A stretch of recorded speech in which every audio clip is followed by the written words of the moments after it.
I used to think studying like this was about getting better, but now I see it's about becoming more aware. Every mark is a kind of mirror, not just of what I see, but of how I see.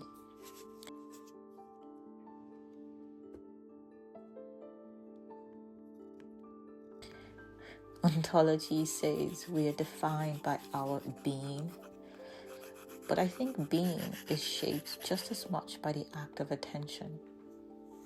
When I draw, I'm not only observing, I'm also witnessing myself in the moment of expansion.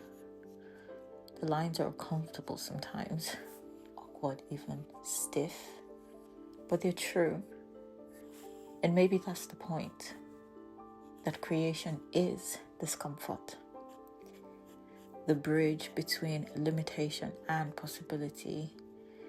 And somewhere between these shadows and highlights, I remember that I'm still learning how to see, and more importantly, how to become. When I draw like this, slowly, deliberately, I start to notice how my mind resists the unfamiliar. It wants shortcuts, patterns, familiar shapes. But I've come to learn that studies, one like this, doesn't reward familiarity. It rewards attention. The kind of attention that breaks habits. The type that reveals how little I actually see when I am rushing to capture rather than connecting.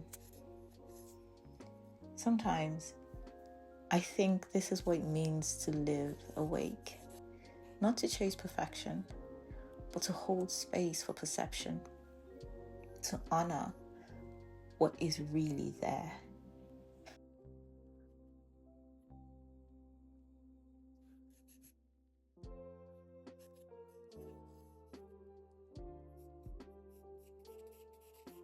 Quantum physics says the act of observation changes the outcome. Maybe the act of observation changes us too. Maybe the self isn't something we find. It's something we observe into being. And yes, there's discomfort here. My hands shake, the proportions are way off. But discomfort is a signpost, not of failure, but of expansion. Sometimes I think that's why I return to this practice, to become better at witnessing me. Me just as I am, unedited, in process and in motion.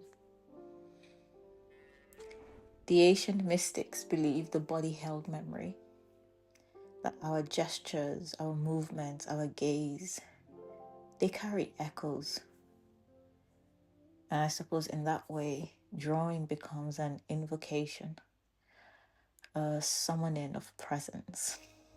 I draw and paint, not to escape the world, although I must admit, sometimes this is all I want to do. But I suppose to also enter the world with a bit more honesty.